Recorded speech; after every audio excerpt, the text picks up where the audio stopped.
Yeah. Jesus did not want you to miss who he really was.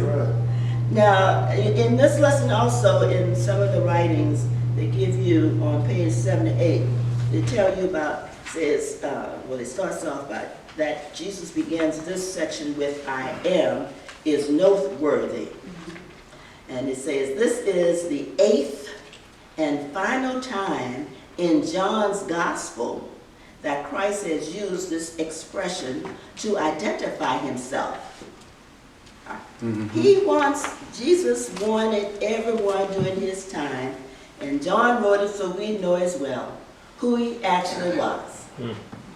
He was not Mohammed, who didn't come centuries later. He was not Buddha. Okay? He was not the sky. He was not the clouds. Okay? He was the great I am. That turns me on. Yes. I mean, so why then, and even now, why then would they not accept this gentleman who says he's the great I am? Why now in 2021 are there still people who will not accept Jesus, who says he is the great I am? To me, that's a question that baffles my mind. If we know who he is, and he's the same person who created this world we live in, why then we are so objectionable to him? Yes, baby boy. That's simply because people are non-believers are small-minded and they don't believe what they can't see, which is faith. So when you don't, and if you, because people, we live in a society where you have to prove things to people on the spot. So people say, well, there's a God, why is this? They don't have faith. No faith. They don't understand. So. No faith. And that's important about that faith business. Because everything that happens to us, we can't see it. That's right. Think about something as simple as getting a cold. Simple as that. How do you get a cold? Do you know, really? No. You know there's some germs around, maybe, something happened, but specifically, do you really know? No. You know, there's so many things that happen to us in the world that we have no knowledge about. We can't explain it, but we can't go back and see it until we got to use this word, F-A-I-T-H, to really handle it. Okay, that's really what it's all about. So, you know, all right. So, don't get me off on a tangent again. But, so, since we have things we can't see, how come we can't accept the God? Do we know that we didn't make the trees? Sometimes I wonder, do we really know we didn't make the trees? Right. We have nothing to do with the air that we breathe. Come on, what is the big issue here? I understand what you're saying. You are dead on it. That's exactly what happens. But I can't understand why we have this big old question mark in our mind about God. Okay, that's just my thing. Okay, I'm sorry. Why? I get hung up on that. Why? I don't get it. And it's, you know what, too? The next thing is, when you taught from little bitty, and you taught that, and you taught that, you don't have a problem with it, do you? You have a problem with it when you have no knowledge because you were not taught that as a little person. You had question marks because the person above you had question marks. So just think about how effective we would really be in this world if all adults our age had taught little people that they were responsible for about God. Now, we can't say all of them will have come. We can't say that because they got their own mind too. But we'd be much better off, it would appear, if the majority of us was teaching God from a little bitty person. Instead of Santa Claus. You know, and that's, Instead of Santa Claus. that's what helps us train them up. Okay, I'm sorry, I can't hear you. Train them up. Oh, that's what the word says, doesn't it? You know, The word says and that. when they grow old, they want to talk. But you got to teach them train. of What's our lesson talking about? young age. Abiding. And what else it said though? And then it also says that this unit says teaching on truth and trials. Yeah, so it comes back to what is it we're teaching children? Where are we when we talk about those kinds of things? Are we teaching anything that's worthwhile? Gosh, okay, so here we go. Every branch in me that beareth not fruit, he taketh away. This is still John talking about what Jesus said. And every branch that beareth fruit, he purgeth it, and that it may bring forth more fruit. Okay, so when we start thinking about purging, what do y'all think about? What comes to mind when you say purge? Cuts away. Cutting away. Pruning. Pruning. Yeah, that's what What else? Pruning. What is pruning? It's sort of cut back so that it can grow stronger. I'm not the gardener. Flowers and plants say when I get close to them, oh, here she comes, I'm gonna die. Okay, so I'm not the person y'all wanna talk about. Okay. There are some people though that actually, what do we call it, a thumb, what kind of thumb? Yeah, green. They can just about grow anything, which is good. But even in growing things, there are times when you have to cut off. certain things. Certain branches. Right.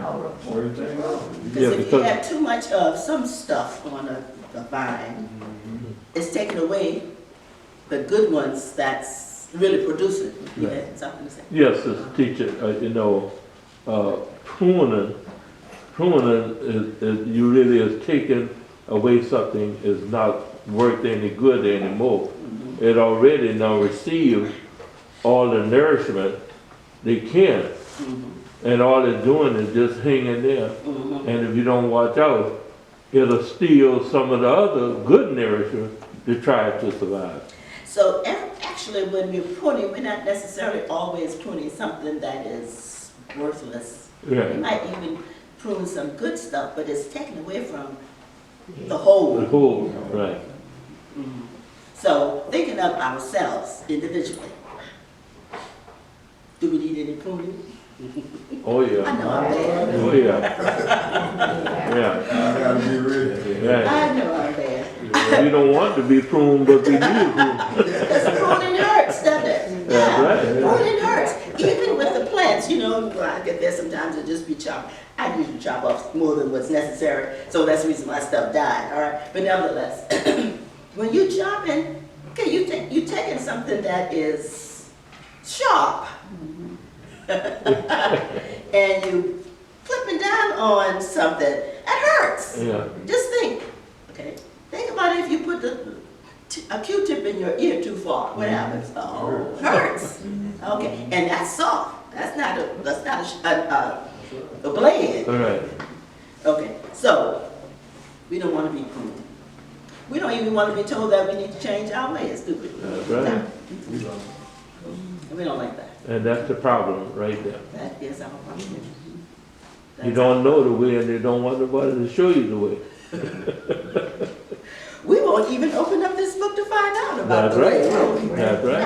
No. We think we got it. We know what we're doing. We can go on by ourselves. Well, that's not what the word tells us. No. The word tells us that every branch in me that beareth not fruit, he taketh away. And every branch that beareth fruit, he purgeth it, that it may bring forth more fruit. And look at this. Then 3 says, now ye are clean through the word which I have spoken unto you. So, where we go find the word? In the Bible. We were not here with him when Jesus was speaking to his disciples. We were not here, so we couldn't hear that word that he spoke. But we can read the word that he spoke, and we need to read it over and over and over again. Right. Yeah, so it can become a part of us, and that's how we know he is a part of us, when the word becomes a part of us. When we can start regurgitating the word, Yes, we know he's taking root. exactly. Yeah. When we can say, you know, we got to memorize it. Yeah, we got some work on our part to do. We just can't expect it to go through osmosis. No, it's not going to happen that way. When we sleep, it's going to, no. We got to read this word and make it an effort to understand what it says and then remember what it says. So it can just come up when we need it. Jeepers, this is really good, isn't it? It says, abide in me and I in you. So it's a two-way street. I have to stay in him and he's going to stay in me. And he will stay in me no matter what. Okay. Mhm. He is, what the word is, obligated to stay in us. Why? Because he has given us his spirit. And it's there. Now, the problem is we don't want the spirit to tell us what to do, y'all. That's our problem. Yeah. We don't want to follow what the spirit tells us to do. We want to go on our own. It's not going to work well for us. We're going to Right. fall down every time, okay? Right. So we got to we got to stop struggling. Stop struggling and let the word abide in us. Just about. Yes, sir.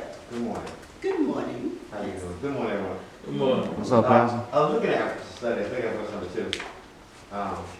When you said every branch that bears not fruit, you take it away. Uh-huh. Is that a permanent? Take it away. Yeah. I would think, what y'all think? Is it permanently taken away? Yeah. Branch. Now, we're not talking about individuals. We're talking about characteristics. Okay. Characteristics. Let's say I am as, I won't use that word because we all know that. I got to use it. I am as selfish could be. But if I allow the Holy Spirit to work in my life, I can become less selfish, right? Because what are we standing on? What is the whole purpose, the whole bottom line? God says he is what? It starts with an L. Love. Yes. I can't be selfish and love. Okay. If I'm really loving, I can't be as selfish as all of that. All right, I'm sorry. I'm going to have to put myself back at some point. If I'm really loving, I'm going to have to think about somebody else. And love, it teaches that's what we do. I put you ahead of myself because I love you. I want to be sure you got everything you need because I love you. I find out with my husband I'm getting too old to do that anymore. I mean,